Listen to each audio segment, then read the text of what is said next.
Hello बच्चों, let's see this question.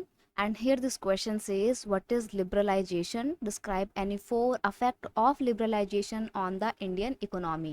Question आपसे बोल रहा है कि लिबरलाइजेशन क्या होता है और इस लिबरलाइजेशन के इंडिया की इकोनॉमी पर, अर्थव्यवस्था पर क्या प्रभाव पड़े हैं, आपको वो फोर इफेक्ट बताने हैं। तो देखिए, पहले हम डेफिनेशन लिखेंगे, फिर उसके इफेक्ट देखेंगे। पहला आपका डेफिनेशन है, रिमूविंग बैरियर्स और restriction set by the government is what is known as liberalisation.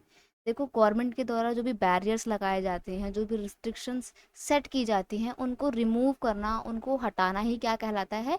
Liberalisation कहलाता है। ठीक है। जैसे गवर्नमेंट क्या करती है, इंपोर्ट एक्सपोर्ट पर ट्रेड बैरियर्स लगाते हैं, ट्रेड बैरियर के तौर पे वो टैक्स का इस्तेमाल कर सकती है, कोटा का इस्तेमाल कर सकती है। तो उन टैक्स और कोटा को हटाना, बैरियर्स को रिमूव करना ही लिबरलाइजेशन कहलाता है। अब जब से भारत की सरकार ने लिबरलाइजेशन की पॉलिसी अडॉप्ट की है 1991 में, तब उसके बाद से क्या क्या इफेक्ट हमारे को इंडियन इकोनॉमी पे देखने को मिले हैं लिबरलाइजेशन की, उन पे बात करेंगे। पहला इफेक्ट है, economic liberalisation has open up the Indian economy to the foreign investors. अब जब से हमने लिबरलाइजेशन अपनाया है, तब से बाहर से फॉरेन इन्वेस्टर्स इंडिया की ओर अट्रैक्ट हो रहे हैं और इंडिया में फॉरेन इन्वेस्टमेंट बढ़ गया है।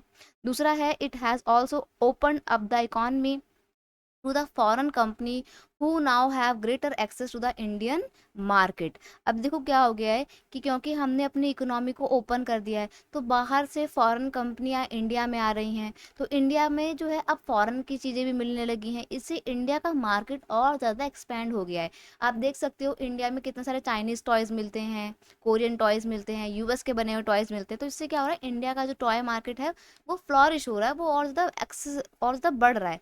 ये सिर्फ टॉय कंपनी नहीं है, सभी के साथ यही सीन है।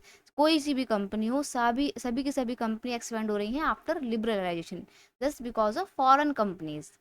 It has increase foreign trade. अब भाई जैसे लिबरलाइजेशन की पॉलिसी आई है, बाहर से देशों की कंपनियां इन्वेस्टमेंट करने आ रही हैं, तो फॉरेन ट्रेड भी तो बढ़ेगा ना, हम भी तो अपना सामान बाहर बेचेंगे, बाहर से सामान खरीदेंगे भी तो इससे फॉरेन ट्रेड बढ़ रहा है लिबरलाइजेशन की वजह से। And last and fourth effect is, it has increased the job opportunities for the people. अब देखो, बाहर के देशों की कंपनियां जब इंडिया में आएंगी, तो उनको काम करने के लिए वर्कर चाहिए रहेंगे। तो वर्कर कहाँ मिलेंगे? इंडिया में ही मिलेंगे उनको।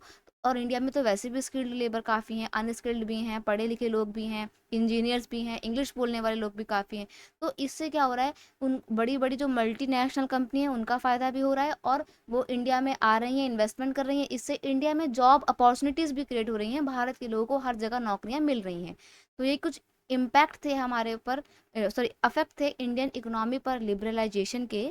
I hope you understood it very well. Best of luck.